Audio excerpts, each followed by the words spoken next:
110 lits, le nouveau bâtiment du centre hospitalier mère-enfant de Monkolé, dans la commune de Mongafula, a été inauguré ce lundi 2 juin 2014. La délégation du comité des prix des denrées alimentaires a fait une descente samedi au marché transfrontalier de Loufou. Objectif, vérifier l'applicabilité des recommandations formulées pour la traçabilité des recettes. Les détails dans ce journal, présentation James Katambwa. Une page magazine en toute fin de ce journal. Elle sera l'œuvre de Dieu Marcin Zob et de Hugues Moussangilay et aura lieu à une séance de travail qu'a eu le directeur de cabinet du ministre de l'économie et du commerce extérieur, M. Daniel Moulenda, au marché transfrontalier de Loufou. Bienvenue à toutes et à tous et merci de nous avoir choisis pour votre information. Un même fleuve partagé par deux rives, Kinshasa et Brazzaville, déterminé à faire revenir la paix sur ce. Il s'est ouvert ce 2 juin au fleuve Congo Hôtel les travaux de la 4e session de la commission spéciale défense et sécurité entre la République démocratique du Congo et la République du Congo. Une rencontre qui conduisent respectivement les ministres de l'Intérieur de la RDC, Richard Mouyège, et son collègue de Brazzaville, Zéphira Mboulou, également ministre de l'Intérieur. La partie RD congolaise, conduite par les ministres de l'Intérieur, s'est apaisantie sur les motivations qui ont poussé les services de migration de la République du Congo à fouler aux pieds des manières unilatérales les accords existants entre nos deux pays, à condamner fermement l'intense campagne médiatique de haine contre nos populations. L'autre partie, c'est-à-dire la délégation de Brazzaville, dit n'avoir expulsé que 2000 personnes n'ayant pas été en ordre de papier.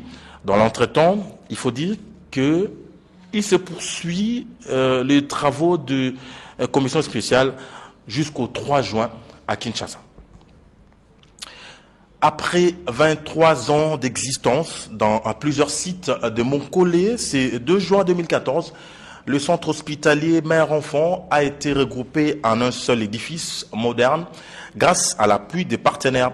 C'est le ministre de la Santé, Dr Félix Kabange Numbi, représentant le président de la République, qui a procédé à l'inauguration de cet hôpital de 15 600 mètres carrés pour un coût de 25 millions d'euros. Patricia Amouli du Zenbelebele pour le reportage.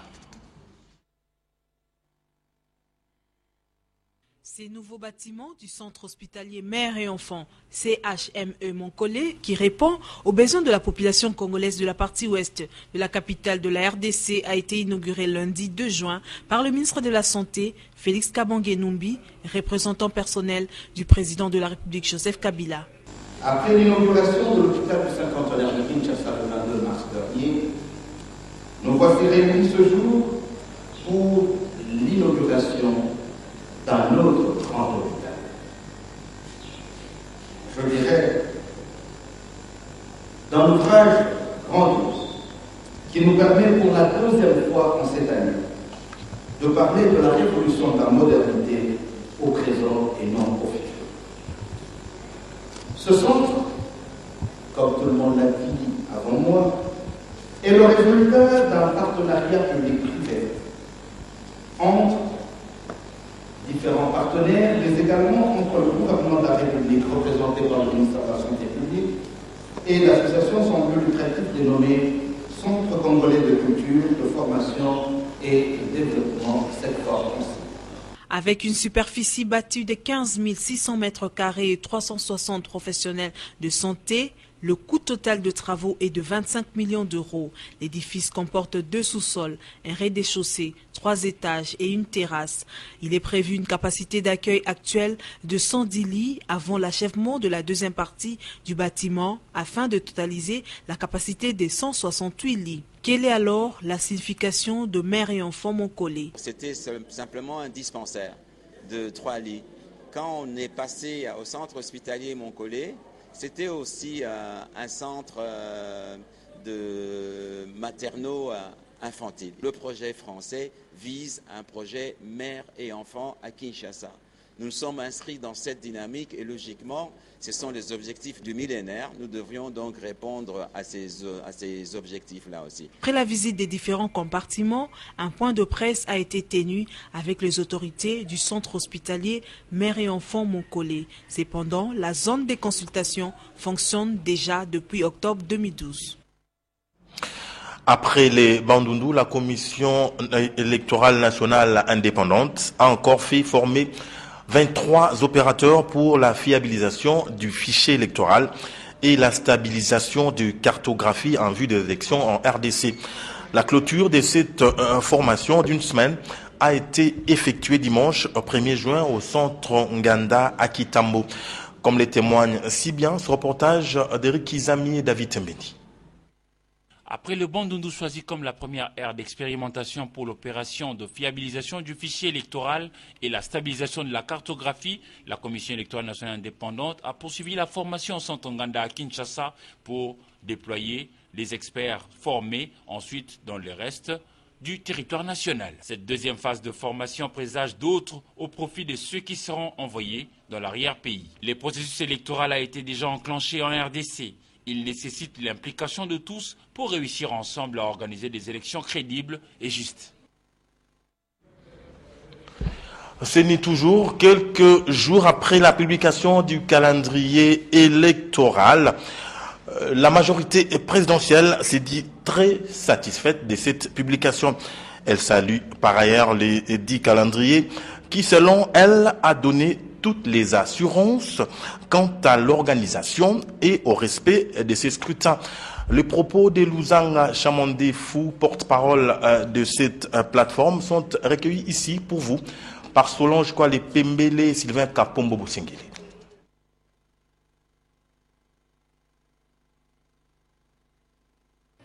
La majorité présidentielle note 3 grandes dates, à savoir le 14 juin 2015, scrutin des conseillers des communes, des secteurs et des chefferies. Le 29 août 2015, scrutin des conseillers urbains, des bourgmestres et des chefs de secteur. Le 15 octobre 2015, scrutin des maires et maires adjoints. La majorité présidentielle est satisfaite et prend acte de la déclaration de la CENI qui a donné toutes les assurances quant au respect du calendrier électoral et à la disponibilité des ressources financières nécessaires à l'organisation des élections voulues par tous les Congolais, libres, transparentes et crédibles. Le processus électoral en République démocratique du Congo a besoin d'une planification cohérente et régulière afin de garantir la stabilité des institutions de la République. Toute agitation n'est que distraction et une fuite en avant pour justifier l'impréparation de certains acteurs politiques. Comme on l'a accoutumé, le Premier ministre Augustin Matata Mponyo a présidé ce lundi 2 juin 2014 la réunion hebdomadaire de la Troïka stratégique. L'évolution de l'inflation et de la croissance économique ont été passées au peigne fin à la lumière des statistiques du premier trimestre 2014. Jean-Louis Miaswekama. Troïka stratégique plutôt penché sur les statistiques de l'inflation et de la croissance économique. Avec un indice de prix hebdomadaire de 0,024%, l'inflation est plus faible que les 2 dernières années. Avec les statistiques du premier trimestre 2014 sur le produit intérieur brut, la croissance est en deçà des prévisions. Projecte le taux d'inflation, je vais dire de croissance du PIB autour de 8,8%, ce qui est quand même inférieur à la cible de 9,5%. D'où cette recommandation de la Troïka. Il faudrait que la commission des études statistiques et des comptes nationaux soit redynamisée pour que cette question soit prise en charge et que le rapport relatif pourra être présenté à la Troïka les semaines qui suivent. Ce qui est dit est dit. 2 points étaient inscrits à l'ordre du jour de la plénière de ce lundi 2 juin 2014 à l'Assemblée nationale. Le premier point consistait à examiner et adopter le rapport de la commission PAJ relatif au projet de loi portant à création et organisation de la profession de huissier de justice. Le second point avait trait au rapport de la commission mixte paritaire Assemblée nationale Sénat relatif au projet de loi autorisant la ratification par la RDC des accords de prêt de Badea et Exim Bank of Korea. Laine Bofando, Mbungu et Blaise Lunda. L'Assemblée nationale a approuvé ce lundi 2 juin 2014 deux projets de loi portant autorisation de la ratification par la République démocratique du Congo des accords de prêt avec la Banque arabe pour le développement économique en Afrique, BADEA, et Exim Bank of Korea. Le premier accord consiste à la réhabilitation et le bitumage de quelques artères dans la ville-province de Kinshasa, tandis que le second est lié au financement de l'adduction d'eau à Lemba Imbu. L'adoption de ces deux projets est intervenue après l'audition par la commission mixte paritaire Assemblée nationale et Sénat du rapport relatif à ce projet. Donnant l'importance aux routes, la République démocratique du Congo s'appuie sur les travaux de génie civil et de la cellule d'infrastructure pour des montants de 6 260 000 $, 1 200 000 $ et 1 million de dollars. Un solde de 940 000 $ constitue la part du fonds non affecté. S'agissant de l'usine de production et de traitement d'eau d'une capacité de 50 000 m3 par jour, il est prévu la possibilité d'élever cette dernière à 200 000 m3 lorsque toutes les phases seront réalisées pour un coût de 67 914 millions de dollars américains. Les deux accords ont été signés respectivement le 17 novembre 2012 et le 13 août 2013 entre la République démocratique du Congo et la Banque arabe pour le développement en Afrique également et avec Exim Bank of Korea.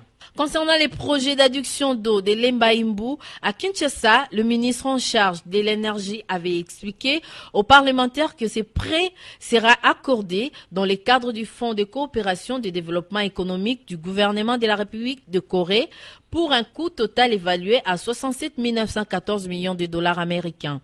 Les travaux qui pourront durer 33 mois porteront sur la construction en première phase d'une usine de production et de traitement d'eau d'une capacité de 50 000 m3 par jour, la formation des agents de la régie des eaux à l'exploitation et à la maintenance des installations qui seront ainsi réalisées. Voilà l'impact qui a poussé les parlements à ratifier ces deux projets de loi. Par ailleurs, le rapport de la commission PAJ relatif du projet de loi portant création et organisation de la profession d'huissier de justice en RDC. En effet, la réforme du corps des huissiers de justice constitue principalement à la libéralisation de cette profession dans le relèvement du niveau des sciences théoriques et professionnelles de ses membres. 1er juin 2010 à 1er juin 2014, 4 ans déjà depuis que disparaissaient dans des circonstances tragiques Floribert Chebeya et son chauffeur Bazana, tous deux activistes de droits de l'homme.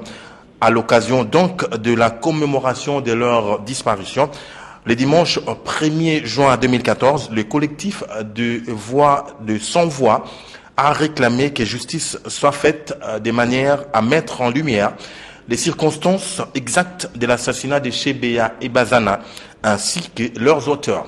Domomata.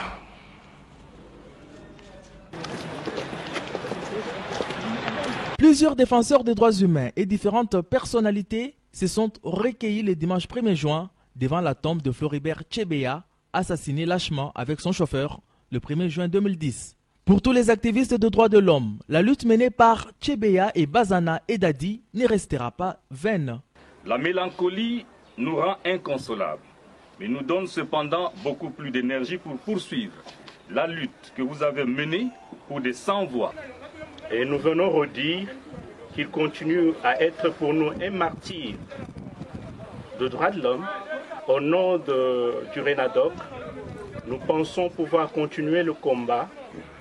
Par ailleurs, la nouvelle société civile congolaise profite de cette occasion pour annoncer à l'opinion publique, en ce jour du 1er juin, la création d'un prix dénommé Floribert Chebeya. Après les cimetières, les défenseurs des droits de l'homme se sont retrouvés à la cathédrale Saint-Léopold pour une messe de requiem.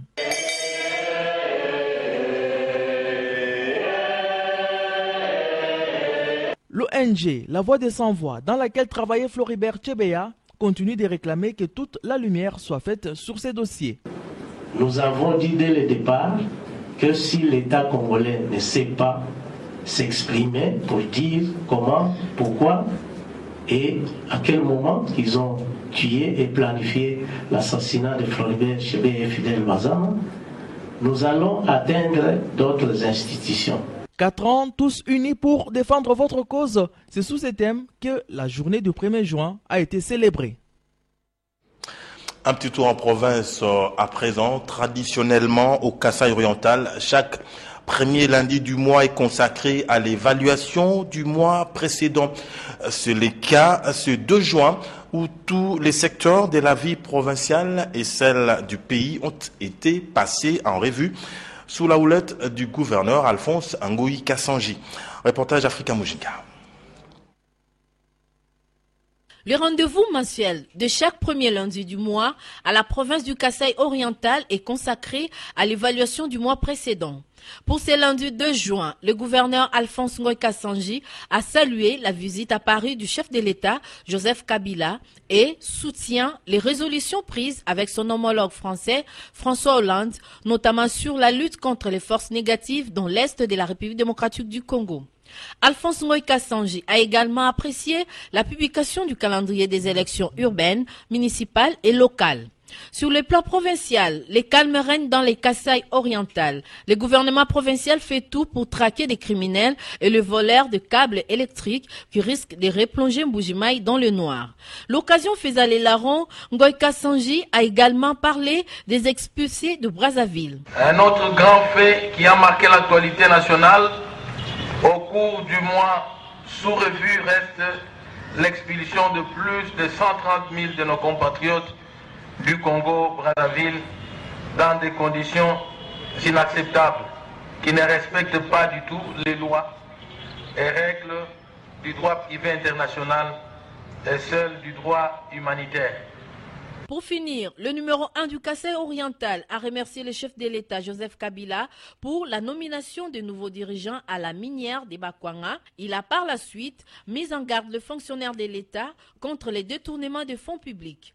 Ceux qui sont suspendus doivent être déférés en justice et remettre les fonds détournés. En dehors de nos frontières, on en a l'habitude en Europe, les rois abdiquent. Après la reine des Hollandais et le roi de Belge, Albert II, c'est l'Espagne qui est atteinte par les virus de l'abdication. Juan Carlos a amené sa volonté de renoncer au trône ce lundi 2 juin. Suivez ce reportage de nos confrères de la RTBF. Bonjour à tous. Le roi Juan Carlos vient de m'annoncer sa volonté de renoncer au trône et d'ouvrir le processus de succession. 10h30 ce matin, le chef du gouvernement s'adresse à la presse, aux Espagnols, au monde entier. Le roi a décidé d'abdiquer. À 76 ans, affaibli par la maladie et les scandales autour de sa famille, l'icône de la démocratie espagnole passe la main. Les motifs qui ont poussé le roi à prendre cette décision seront expliqués personnellement par Sa Majesté à tous les Espagnols ce matin encore. L'annonce a pris tout le monde de court. Elle n'est pourtant pas une surprise.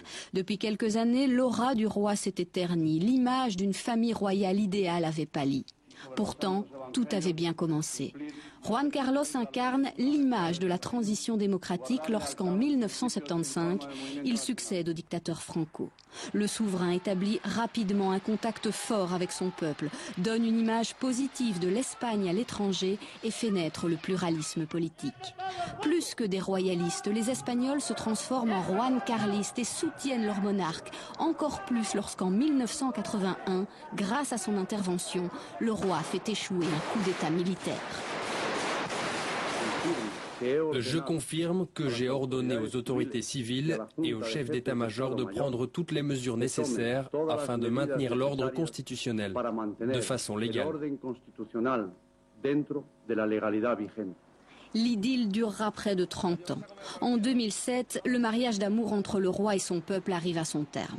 Alors que l'Espagne s'enfonce dans la crise, le roi apparaît au Botswana chassant l'éléphant. Son épouse, la reine Sophie, est régulièrement humiliée par des rumeurs d'infidélité de son mari. L'infante Christina et son époux sont accusés de corruption. Ils doivent se présenter devant la justice comme n'importe quel contribuable. À plusieurs reprises, les médias espagnols évoquent une abdication sur le modèle néerlandais ou belge.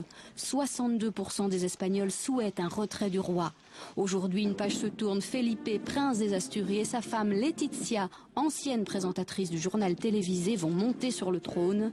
Ils incarnent la nouvelle génération et leur couple apparemment uni devrait rassurer les Espagnols.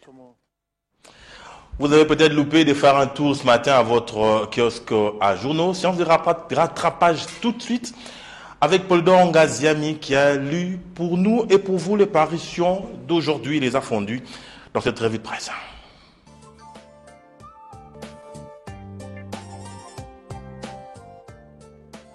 En ce début de semaine, plusieurs parutions sont revenues sur la réunion du 31 mai 2014 du président de la République avec les ambassadeurs et chefs des missions diplomatiques accrédités en RDC afin d'éclairer l'opinion sur ces dessous des cartes. Face à ce qui apparaît comme une tendance à ressusciter le SIAT, entendez Comité international d'accompagnement de la transition, structure créée lors du dialogue intercongolais, écrit Forum des As, Joseph Kabila est sorti de la réserve pour recadrer le corps diplomatique. Il n'y a pas de crise en RD Congo, a-t-il rappelé, tout en insistant sur le fait que son pays n'est pas sous surveillance de la communauté internationale. Au cours de la même réunion, le comportement des combattants en Europe et les expulsions des RD congolais du Congo-Brazzaville ont aussi été évoqués.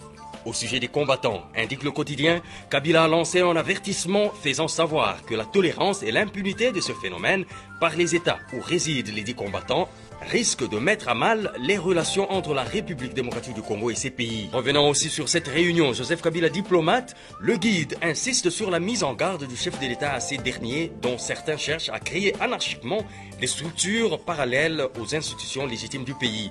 Pour Géopolis Hebdo, c'est une ligne rouge à ne pas franchir que Kabila a tracée à l'intention des diplomates occidentaux à cause de l'immixtion de certains d'entre eux dans les affaires intérieures du pays. Toujours lors de cette réunion, Joseph Kabila s'est prononcé sur la question du gouvernement de cohésion nationale, précisément sur la longue attente de sa mise en place. Il a fait savoir à l'assistance que le dit gouvernement n'était pas une promesse, mais plutôt une décision, reprend la référence plus. Il sera impérativement mis sur pied, a-t-il martelé. Et l'alternance qui s'attarde sur les raisons de cette longue patience estime qu'il y a lieu de faire attention et surtout d'éviter que le bon fonctionnement du pays soit sacrifié sous l'autel des choix politiques sans repère, manquant parfaitement le goût d'oser et la force d'entreprendre. La nation revient sur la matinée politique de l'Union pour la nation congolaise tenue le même 31 mai, dans l'objectif de maintenir la base de ce parti politique éveillé vis-à-vis des enjeux politiques de l'heure. Évoquant la question du mandat du chef de l'État, l'un des deux points autour desquels a tourné cette matinée, note l'hebdomadaire, le président de l'UNC Vital Kamerhe estime que selon le prescrit de l'article 64 de la Constitution, il est hors de question que Joseph Kabila tire l'échéance à longueur quand viendra le moment constitutionnel de la fin de mandat. La prospérité évoque la situation de la SNCC en mettant en exergue le cri que lance son administrateur délégué Ilunga Ilunkamba à Matata Pogno dans une interview qu'il lui a accordée. Point final à cette première revue de presse de la semaine. Au revoir. Je vous le disais en ouverture de ce journal, l'heure est à présent arrivée de prendre cette page magazine consacrée essentiellement à cette séance de travail qu'a eu les directeurs du cabinet du ministre de l'économie et du commerce extérieur, M. Daniel Moulenda, au marché transfrontalier de Loufou. Il était à la tête d'une forte délégation du comité de prix. L'essentiel de ce voyage aller-retour à Loufou dans cette page magazine signée Dieu-Marcin Zob et Hugues Moussanguilay. 3 mois après sa première visite à Loufou, le comité de suivi des denrées alimentaires, conduite par Daniel Moulenda, directeur de cabinet du ministre de l'économie et du commerce, n'a pas croisé les bras. Elle s'y est une fois de plus rendue pour vérifier l'applicabilité des recommandations formulées lors de la visite précédente. La première visite, nous avions découvert les terrains et on a analysé la situation qui s'est passée à Loufou. Après, nous avons fait des recommandations. Son Excellence, Monsieur le ministre de l'économie, les avait fait parvenir chez le Premier ministre. Et le Premier ministre a donné des instructions à l'OCC et à la DGDA, ainsi qu'à tous les services de sécurité qui opèrent à cette frontière, pour améliorer leurs approches de travail, de manière à permettre la maximisation des recettes de l'État et de protéger la population congolaise contre l'entrée des produits périmés et des produits indignes à la consommation. Première étape, un bref entretien entre ce comité et quelques responsables commis à cette frontière pour faire le point sur la descente. S'en est suivi la descente sur le terrain. Pour ce samedi 31 mai, le marché s'est déroulé du côté angolais. Après la visite, le directeur de cabinet de Jean-Paul Limoyato s'est réjoui non seulement de l'augmentation des recettes de l'OCC comme de la DGDA, mais aussi des mesures mises en place pour empêcher la fraude. Nous sommes venus une délégation avec nos collègues de la DGDA. Nous, comme l'OCC est sous notre tutelle, on voulait palper du doigt ce qui se passe à l'OCC. Et nous sommes heureux de constater que la vigilance a augmenté à l'OCC. Et le chef d'agence de l'OCC qui est à côté de moi me confirme que depuis qu'on est passé, qu'on lui a demandé de pouvoir être beaucoup plus présent sur le terrain, lui-même a fait l'encadrement et les recettes ont augmenté. Aujourd'hui, il pense même à pouvoir financer sur fonds propres les laboratoires de l'OUF.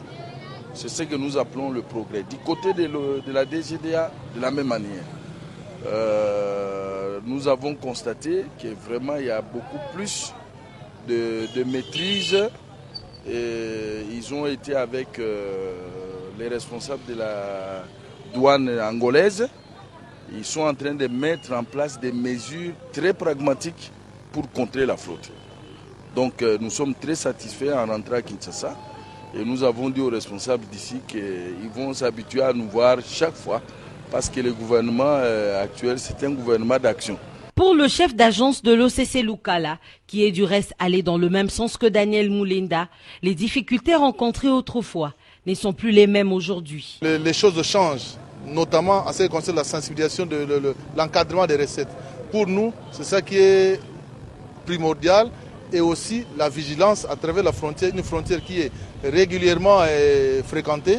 Et pour nous, la dernière visite par rapport à celle-ci nous est de grande utilité et ça nous permet au fil de jour d'être encore plus vigilants. Par ailleurs, le chef d'agence a présenté au DIRCAP du ministre de l'économie 50 cartons des liqueurs en sachet de marque Samarino saisis par l'OCC par application de la loi du 15 février 2013 interdisant la commercialisation des liqueurs en sachet, une demi-tonne de lait caillé par rapport à la date de péremption et 15 cartons des bonbons chocolat en provenance de la Chine suite à l'arrêté ministériel de 2008 signé par Feu Fouta.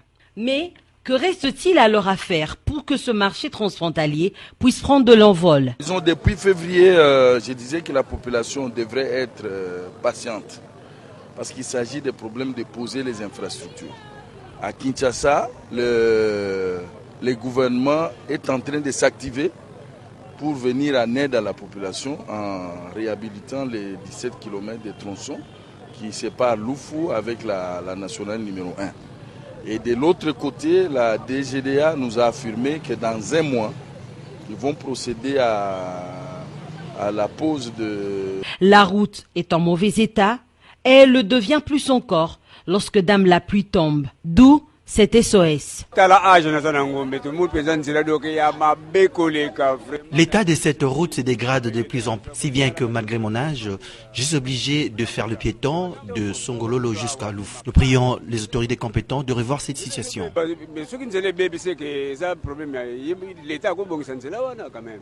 Pour réorganiser l'économie congolaise, un guichet unique sera construit à Loufou. Question de faire la traçabilité des recettes. Il est aussi recommandé de rapprocher les bureaux de la frontière, ce qui est faisable avec un minimum de volonté grâce à la redevance administrative de la douane.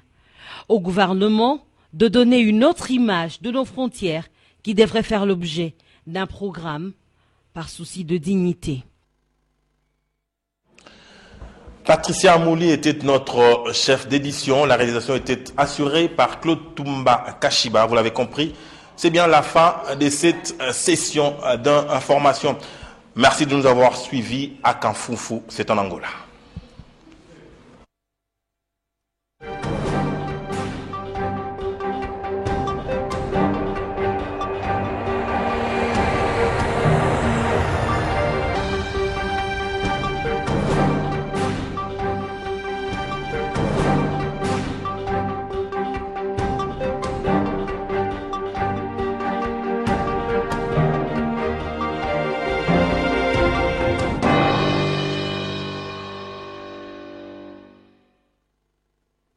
Ce programme vous a été offert par